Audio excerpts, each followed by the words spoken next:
consideramos dos citas, San Mateo capítulo 20 a partir del verso 1 y el libro de los Romanos o la carta a los Romanos en el capítulo 12 a partir del verso 15. Son dos citas que podemos ver. Yo les mencionaría primero Romanos capítulo 12 en el verso 15. Hay una expresión, en alguna oportunidad lean todo el capítulo, pero hay una expresión que dice en el verso 15, Romanos 12:15: gozaos con los que se gozan, llorad con los que lloran. Esta es expresión, gócense con los que se gozan. Algunos dirían alégrense, aunque el gozo y la alegría son cosas diferentes, pero podemos decir alégrate con los que se alegran, ¿sí? Gócense con los que se gozan, entristezcanse con los que se entristecen. Y la parte más fácil, por decirlo de alguna forma, es donde nos invita, nos anima a entristecernos con los que se entristecen. Es fácil sentir compasión, sentir tristeza cuando alguien pasa por una dificultad. No siempre, pero es como si alguien lo ve, si alguien experimenta una pérdida, si alguien está pasando por alguna enfermedad, por alguna dolencia, por alguna situación del crimen, secuestro, nos sentimos mal por él, y esa es la parte que pudiéramos decir fácil. La otra parte que también y que viene equiparada es que nos gocemos con los que se gozan. Y a veces es difícil, porque cuando a alguien le va bien, se esperaría que nos sintiéramos bien por él. Pero en ocasiones, cuando a alguien le va bien, lejos de alegrarnos, nos podemos molestar. Y podemos pasar por una sensación de ¿y por qué a él? ¿Por qué a mí no? ¿Por qué le tiene que suceder eso? Entonces se vuelve complicado, porque siéntete triste. Cuando algo se sienta triste, pues sí. No siempre, claro, no siempre. Pero cuando a alguien le está yendo bien, puede llegar a ser difícil el alegrarnos con él. A veces, cuando a alguien le va bien, despierta en nosotros una sensación de injusticia, o incluso puede despertar en nosotros la envidia. Y eso no es bueno. Y hay una parábola, una enseñanza que da el Señor Jesús en San Mateo capítulo 20, se las leo. San Mateo capítulo 20 a partir del verso 1. Dice el Señor Jesús: porque el reino de los cielos es semejante a un hombre, padre de familia, que salió por la mañana a contratar obreros para su viña. Y habiendo convenido con los obreros en un denario al día, los envió a su viña. Saliendo cerca de la hora tercera del día, vio a otros que estaban en la plaza desocupados, y les dijo: id también vosotros a mi viña, y os daré lo que sea justo. Y ellos fueron. Salió otra vez cerca de la hora sexta y novena, e hizo lo mismo. Y saliendo cerca de la hora 11, halló a otros que estaban desocupados. Y les dijo: ¿por qué están aquí todo el día desocupados? Le dijeron: porque nadie nos ha contratado. Él les dijo: id también vosotros a la viña, y recibiréis lo que sea justo. Cuando llegó la noche, el señor de la viña dijo a su mayordomo: llama a los obreros, y págales el jornal, comenzando desde los postreros hasta los primeros. Dice el verso 9. Y al venir los que habían ido cerca de la hora 11, recibieron cada uno un denario. Al venir también los primeros, pensaron que habían de recibir más, pero también ellos recibieron cada uno un denario, y al recibirlo murmuraban contra el padre de familia, diciendo: estos postreros han trabajado una sola hora, y los ha hecho iguales a nosotros, que hemos soportado la carga y el calor del día. Él respondiendo dijo a uno de ellos: amigo, no te hago agravio, ¿no conveniste conmigo en un denario? Toma lo que es tuyo y vete, pero quiero dar a este postrero como a ti. ¿No me es lícito hacer lo que quiero con lo mío? ¿O tienes tu envidia? Porque yo soy bueno. Así los primeros serán postreros, y los postreros primeros, porque muchos son los llamados, mas pocos los escogidos. Palabra de Dios. Y bueno, está esa expresión, y yo la asociaba un poco con lo que dice Romanos, con alégrate con los que se alegran, llora con los que lloran, pero también alégrate con los que se alegran, y que podamos desarrollar ese carácter, tener esa formación de manera que cuando alguien esté pasando por una dificultad, pues de alguna forma tengamos compasión o nos sintamos tristes por él, pero también cuando se alegran, y les decía donde se vuelve complicado, y el Señor Jesús deja esta parábola. Yo quisiera partir de la idea de que Dios es justo, y que tengamos presente esa máxima de que Dios es justo. Dios es justo, pero en una realidad demócrata, porque desde que nosotros hemos nacido ya tenemos esa realidad de la democracia, la justicia de pronto se interpreta diferente. Dios es justo, pero la justicia de Dios es diferente. La justicia de Dios no es la justicia de los hombres. De pronto la representación de la justicia, lo hemos comentado, la representación cuando hoy en día se piensa en la justicia, incluso la figura, la representación de la justicia es una mujer. Se hacen algunas estatuas de una mujer, regularmente esa mujer o a veces es ciega, tiene un velo porque no ve, no se entera, no intima, no conoce, solamente pone una báscula. Y a veces la idea de justicia es una idea de igualdad. Y no, la justicia de Dios es una justicia diferente, porque es una justicia que va acompañada de misericordia.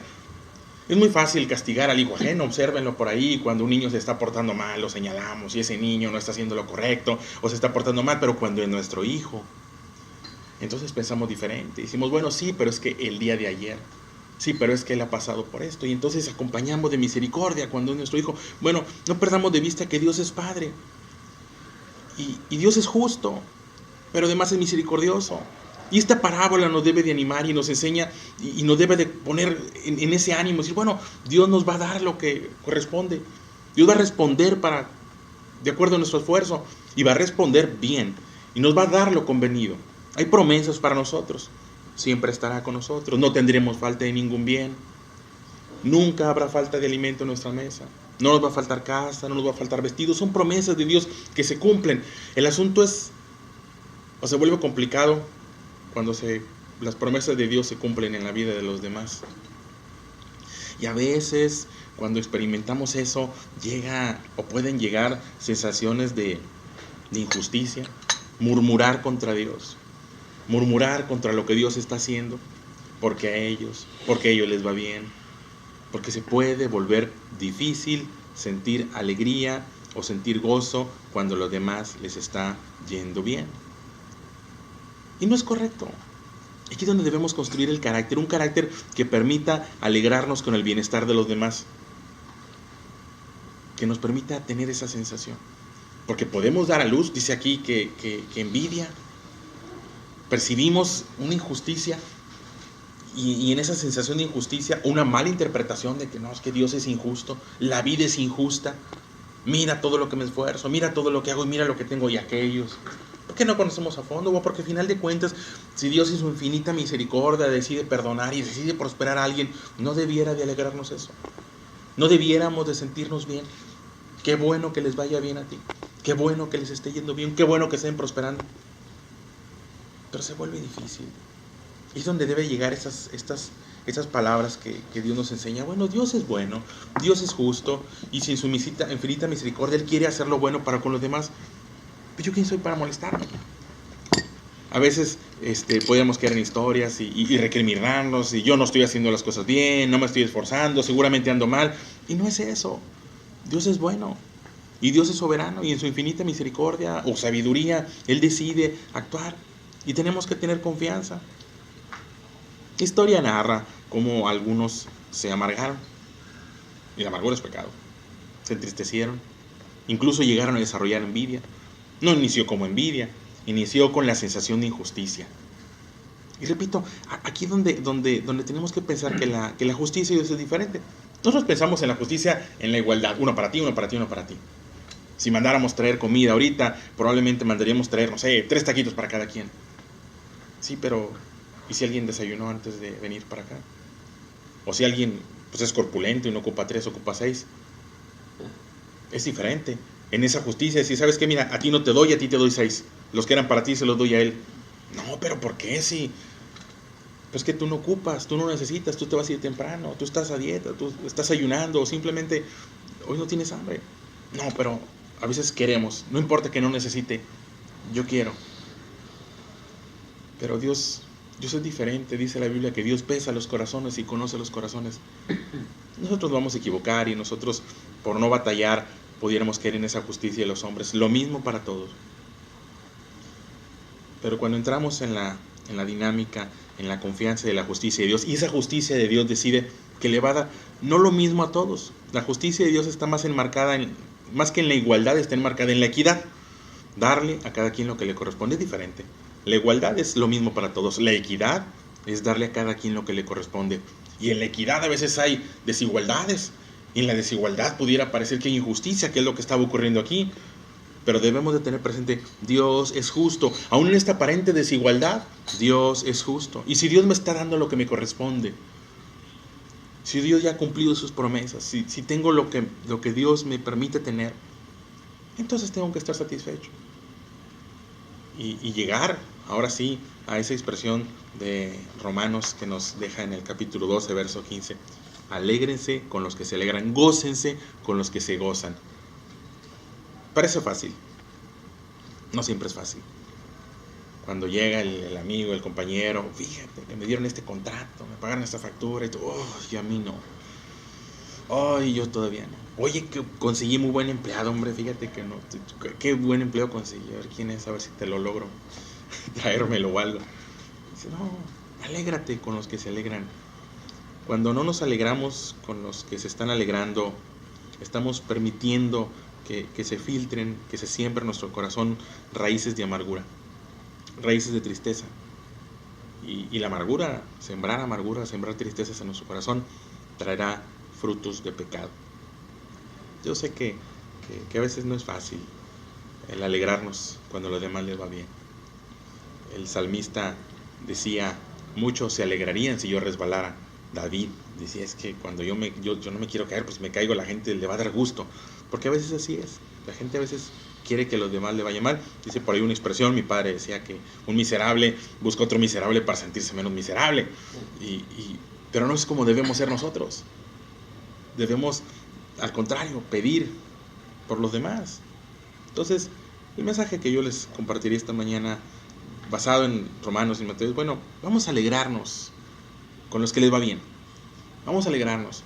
Si lo que está ocurriendo en sus vidas tiene que ver con lo que Dios está provocando, vamos a alegrarnos.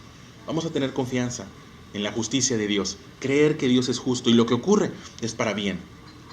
Y aún dice la Biblia que cuando los malos prosperen, que pudiéramos pensar que cuando los malos prosperan, entonces aquí sí está justificada mi molestia.